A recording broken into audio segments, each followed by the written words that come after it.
En los años 70, Japón enfrentaba una amenaza silenciosa pero letal: las serpientes venenosas que acechaban en las sombras de sus regiones rurales. En un intento desesperado por proteger a su gente, se tomó una decisión radical que, en lugar de salvar vidas, puso al ecosistema al borde del colapso. ¿Qué sucedió cuando un depredador supuestamente perfecto fue liberado en una isla paradisíaca? Lo que parecía una solución sencilla se transformó en una de las mayores lecciones de la historia sobre el delicado equilibrio entre los humanos y la naturaleza. Esta es una historia de consecuencias inesperadas, especies al borde de la extinción y un largo camino hacia la redención. Contexto del problema: las mordeduras de serpientes en Japón. En la década de los 70, Japón enfrentaba un desafío aterrador. Las mordeduras de serpientes venenosas eran una amenaza persistente para las zonas rurales. Entre las especies más peligrosas destacaba la víbora habu, una serpiente de gran tamaño y veneno potente que, sin duda, causaba estragos en la población. En 1980, alrededor de 400 personas fueron mordidas, y las complicaciones que enfrentaban los afectados no se limitaban únicamente al veneno, sino a un problema mayor: la falta de acceso al antídoto. Este no estaba disponible en las zonas rurales, donde ocurrían la mayoría de los incidentes. El antídoto, en su forma líquida, requería almacenamiento en frío, lo cual era casi imposible en comunidades sin electricidad. La construcción de instalaciones adecuadas resultaba costosa y lenta, lo que obligaba a las víctimas a trasladarse largas distancias en busca de tratamiento. Mientras tanto, el peligro acechaba cada rincón del entorno rural, desde campos hasta hogares. A lo largo de los años, las serpientes venenosas mantuvieron a las comunidades en alerta constante, dificultando las actividades diarias y generando un miedo persistente entre los habitantes. El problema no se limitaba a la cantidad de mordeduras, sino también al impacto emocional y social que causaba. La presencia de serpientes,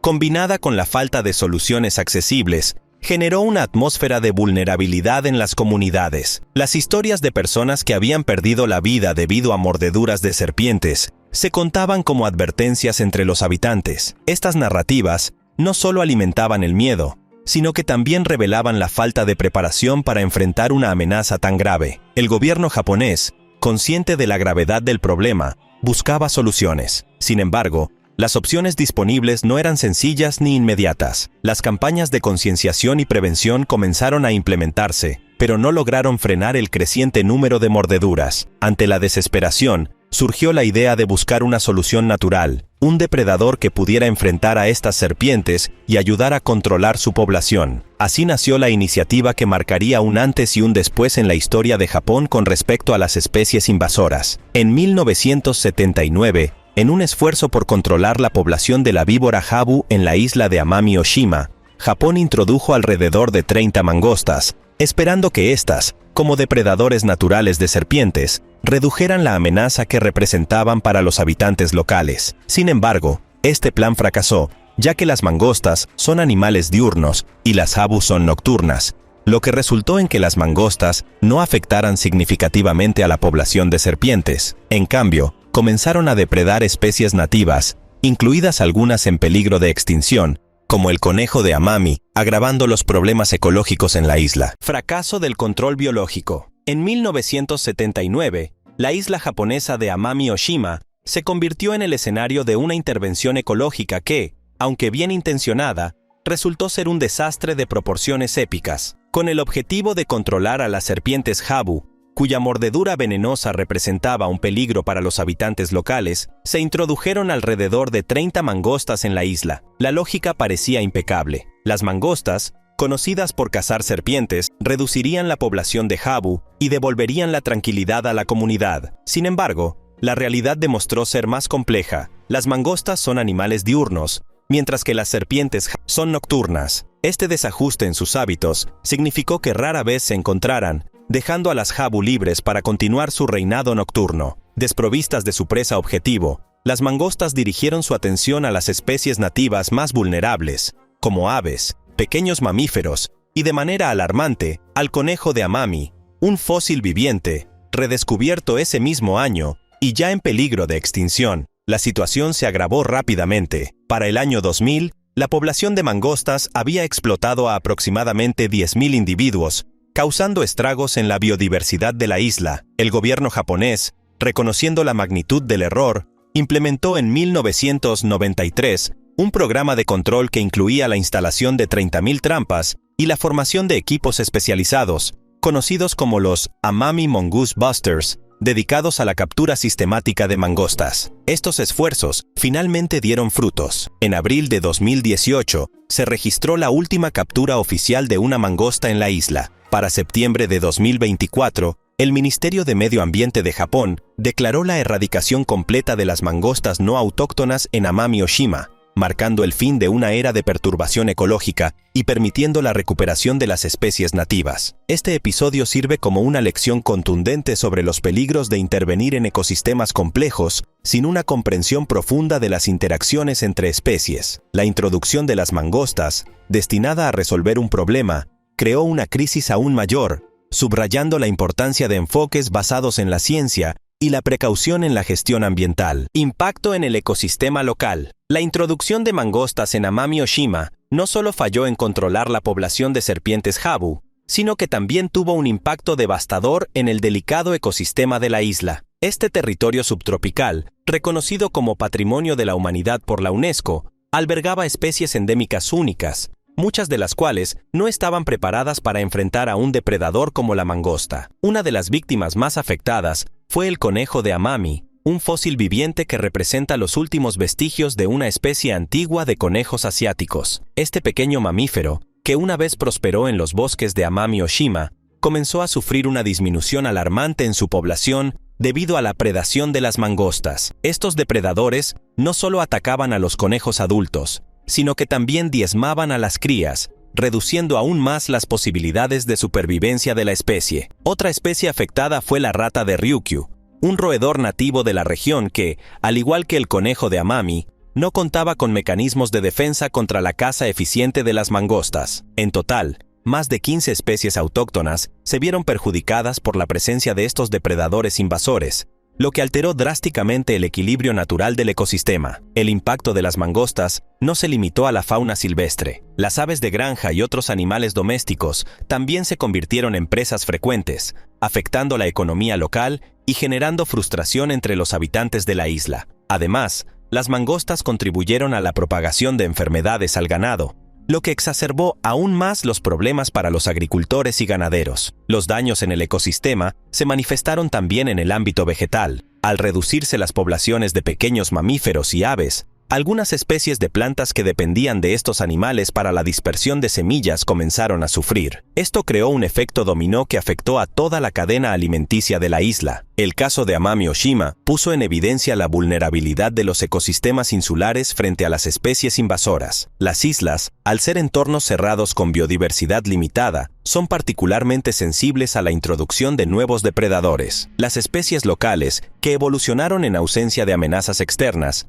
carecen de las adaptaciones necesarias para defenderse, lo que las convierte en presas fáciles y acelera su extinción. La comunidad científica y las organizaciones ambientales comenzaron a observar el caso de Amami-Oshima como un ejemplo de los riesgos asociados con las intervenciones humanas en la naturaleza. Este fracaso subrayó la necesidad de realizar estudios exhaustivos antes de introducir cualquier especie en un ecosistema delicado y de establecer medidas para mitigar los daños en caso de que el plan no salga como se espera. En el caso de Amami-Oshima, las consecuencias de la introducción de mangostas fueron un llamado de atención. Este experimento mal concebido no solo afectó gravemente a las especies locales, sino que también generó una crisis ambiental que tomaría décadas en resolverse. Japón, enfrentando las consecuencias de sus acciones, tuvo que recurrir a estrategias complejas y costosas para restaurar el equilibrio perdido. Estrategias de erradicación. Con el impacto de las mangostas cada vez más evidente,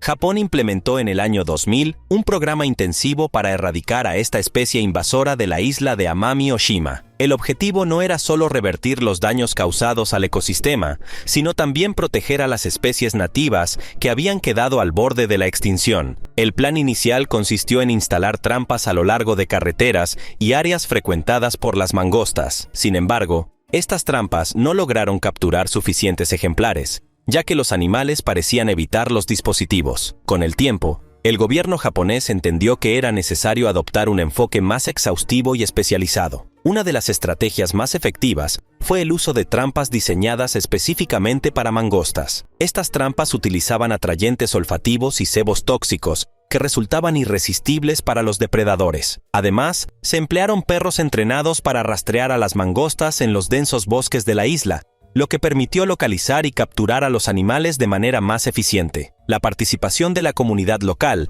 también fue crucial para el éxito de la campaña. A partir del año 2005, equipos de voluntarios y cazadores locales se unieron a los esfuerzos de erradicación, dedicando incontables horas a recorrer los bosques y colocar trampas. Esta colaboración no solo aceleró el proceso, sino que también fortaleció el compromiso de la comunidad con la conservación del ecosistema. En total, se capturaron más de 32.000 mangostas durante el transcurso de este programa. La última captura registrada tuvo lugar en abril de 2018, marcando el fin de una batalla de casi 2 décadas. Este logro fue celebrado como un hito en la conservación ambiental, ya que la erradicación de especies invasoras en islas grandes es extremadamente difícil y rara vez se logra con éxito. A pesar de los costos económicos y humanos del programa, el esfuerzo valió la pena. Las especies nativas comenzaron a recuperarse lentamente y el equilibrio del ecosistema de Amami-Oshima comenzó a restaurarse. El gobierno japonés, aprendiendo de esta experiencia,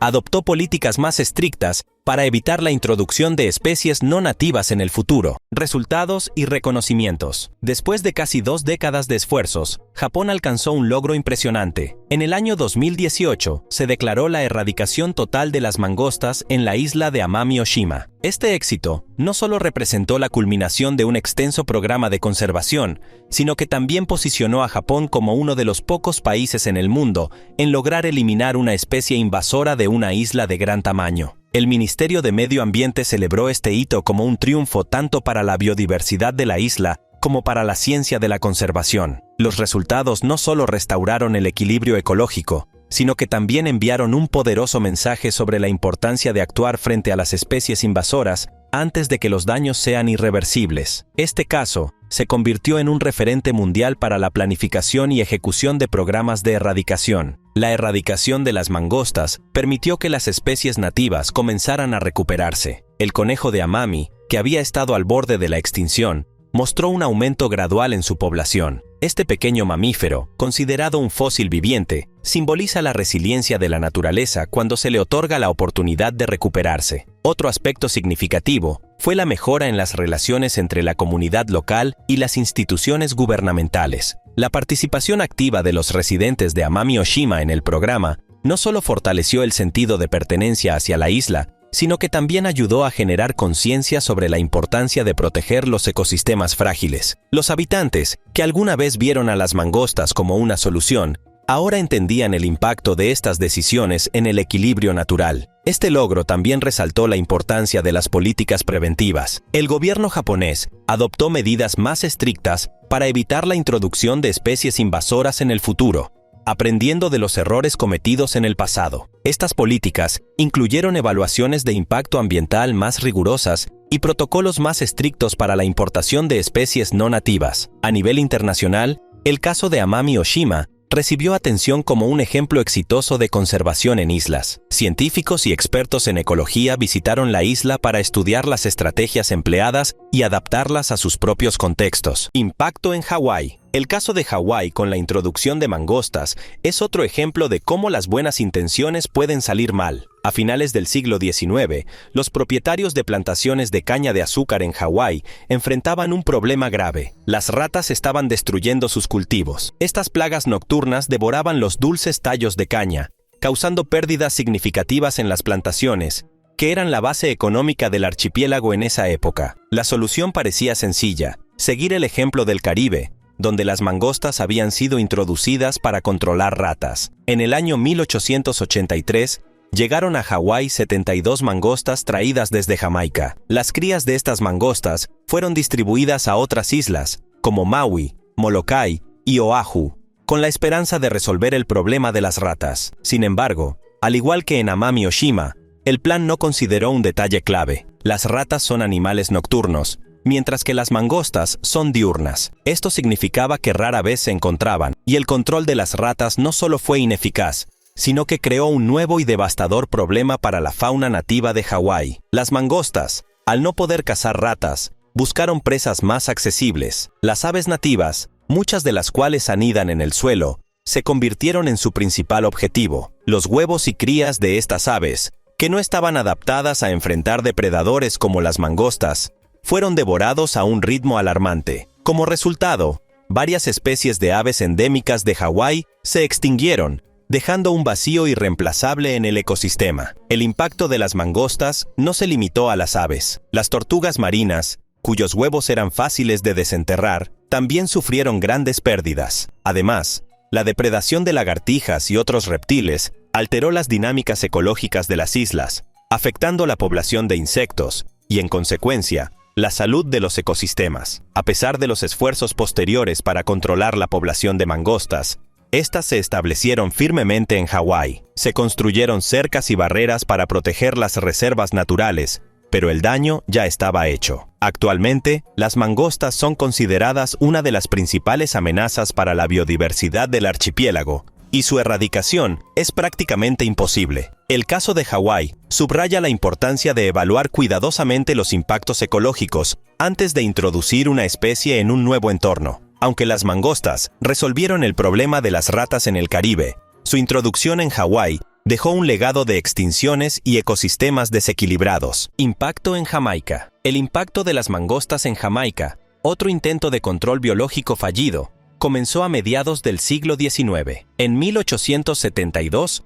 un colono británico trajo mangostas a sus plantaciones de caña de azúcar con la esperanza de reducir la población de ratas, que dañaban los cultivos de forma similar a lo que sucedía en Hawái. Las mangostas rápidamente se adaptaron al entorno, pero no de la manera esperada. Al igual que en otros lugares, las ratas, activas durante la noche, no eran una presa habitual para las mangostas diurnas. En su lugar, estas comenzaron a cazar aves, reptiles y pequeños mamíferos, lo que resultó en un colapso de la biodiversidad local. La disminución de aves y reptiles tuvo un efecto en cascada, ya que estas especies eran clave para controlar insectos y otras plagas. Uno de los impactos más notables fue el aumento de garrapatas en las áreas agrícolas. Sin depredadores naturales suficientes, las poblaciones de garrapatas se dispararon, afectando tanto al ganado como a los humanos. Esto representó un nuevo problema para los agricultores, que ya estaban luchando por mantener sus cultivos a salvo de las ratas. A pesar de las quejas de los agricultores sobre los efectos negativos de las mangostas,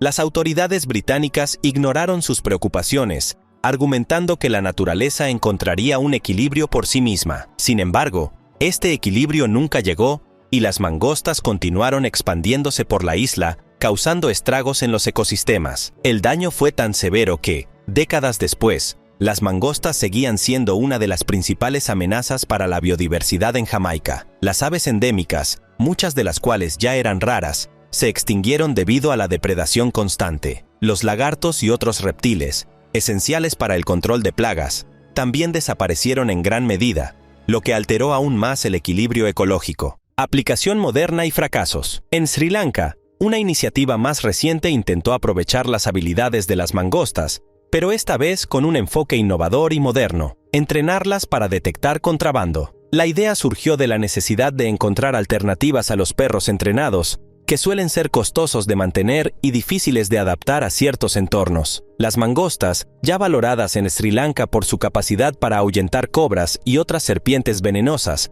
parecían un candidato ideal para esta nueva tarea. En el año 2017, se lanzó un proyecto piloto con una subvención de $50,000, respaldado por un especialista en entrenamiento animal. El Zoológico Nacional de Sri Lanka ofreció sus instalaciones para llevar a cabo el programa. La metodología era simple pero efectiva. Las mangostas serían liberadas en contenedores de carga llenos de piezas de automóviles, y su reacción al detectar sustancias ilegales, como drogas, sería observada. En teoría, si las mangostas detectaban contrabando, saldrían con las colas erizadas, una señal clara de su hallazgo. El proyecto mostró resultados prometedores en sus primeras fases. Las mangostas demostraron ser sorprendentemente adaptables al entrenamiento y lograron identificar sustancias ocultas con precisión. Este éxito inicial alimentó las expectativas de que las mangostas podrían convertirse en un recurso valioso para los departamentos de aduanas, especialmente en regiones donde los recursos para entrenar y mantener perros eran limitados. Sin embargo,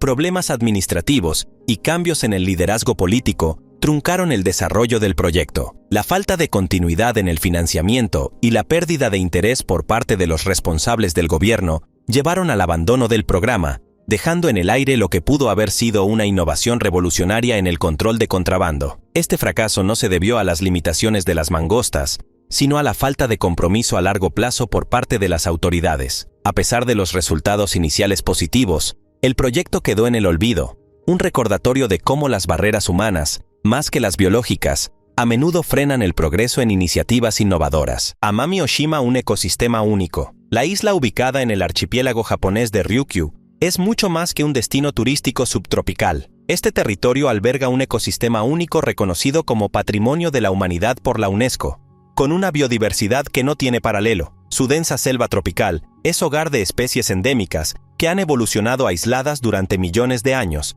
convirtiéndola en un laboratorio natural de la evolución. Entre los habitantes más destacados de esta isla se encuentra el conejo de Amami, conocido como un fósil viviente. Esta especie es el último vestigio de una antigua familia de conejos asiáticos que una vez prosperó en el continente, pero que ahora solo sobrevive en Amami Oshima y Tokunoshima, otra isla cercana. Su pelaje oscuro y orejas cortas lo diferencian de otros conejos y lo convierten en un tesoro ecológico que los conservacionistas están decididos a proteger. Además del conejo de Amami, la isla es hogar de otras especies notables, como la rata de Ryukyu y el zorro volador de Amami, ambos también endémicos. Las aves tienen un lugar especial en este ecosistema, con especies como el martín pescador de Ryukyu y el rascador de Okinawa, que deleitan a los observadores de aves y destacan por sus colores vibrantes y cantos únicos. Cada rincón de Amami Oshima está lleno de vida, desde reptiles hasta insectos que no se encuentran en ningún otro lugar del mundo. Sin embargo, la riqueza natural de Amami Oshima también la hace vulnerable. La introducción de especies invasoras, como las mangostas, puso en peligro a muchas de estas criaturas únicas. Las mangostas, al adaptarse rápidamente a su nuevo entorno, atacaron sin piedad a los animales locales que no tenían mecanismos de defensa ante un depredador tan eficiente. Esto llevó a la disminución de varias poblaciones de especies endémicas, alterando el delicado equilibrio ecológico de la isla. A pesar de los desafíos, Amami Oshima se ha convertido en un símbolo de resiliencia y conservación. El éxito del programa de erradicación de mangostas permitió que muchas de sus especies endémicas comenzaran a recuperarse. Las organizaciones ambientales trabajan arduamente para monitorear estas poblaciones y prevenir futuras invasiones. La designación de la isla como Patrimonio de la Humanidad en el año 2018 fue un reconocimiento internacional de su importancia ecológica. Esta distinción no solo resalta su biodiversidad, sino que también ha atraído la atención mundial sobre la necesidad de proteger estos frágiles ecosistemas. Problemas continuos en Okinawa. Mientras Japón celebraba la victoria en Amami Oshima, la batalla contra las mangostas continuaba en otra isla del archipiélago, Okinawa. Introducidas durante la era Meiji, hace más de 100 años, las mangostas en Okinawa representan un desafío constante para los esfuerzos de conservación. A diferencia de Amami Oshima, donde se logró erradicar a estas especies invasoras, Okinawa sigue lidiando con poblaciones de mangostas que amenazan su biodiversidad. El problema en Okinawa radica en su clima y hábitat, que son ideales para la reproducción de mangostas. Estas condiciones permiten que las poblaciones de mangostas prosperen más rápidamente que en otras islas, lo que dificulta los esfuerzos para controlarlas. Además, Okinawa es hogar de 3 especies de aves endémicas que dependen de un hábitat protegido para sobrevivir. Las mangostas han reducido drásticamente sus números al atacar huevos y crías, poniendo en peligro la supervivencia de estas aves. Para hacer frente a este problema, Japón ha implementado diversas estrategias. Una de las más efectivas ha sido la construcción de cercas en forma de L en la base, diseñadas para evitar que las mangostas excaven por debajo. Estas barreras han sido instaladas alrededor de reservas naturales y áreas críticas para las especies endémicas, reduciendo la interacción entre las mangostas y la fauna local. A pesar de estas medidas, Las mangostas siguen prosperando en la zona central y sur de Okinawa, donde las barreras aún no se han implementado completamente. Los esfuerzos de control incluyen el uso de trampas especializadas y programas de educación comunitaria para involucrar a los residentes locales en la conservación. Sin embargo, la erradicación total parece lejana, y las autoridades temen que las mangostas de Okinawa puedan reinvadir Amami Oshima si no se toman medidas adicionales. La amenaza de las mangostas no se limita a la fauna local, también impactan la economía agrícola, atacando aves de corral y destruyendo cultivos. Esto ha llevado a los agricultores a colaborar con las autoridades para reducir las poblaciones de mangostas, aunque el progreso ha sido lento debido a la extensión del problema. El caso de Okinawa subraya la complejidad de controlar especies invasoras en entornos donde las condiciones favorecen su expansión.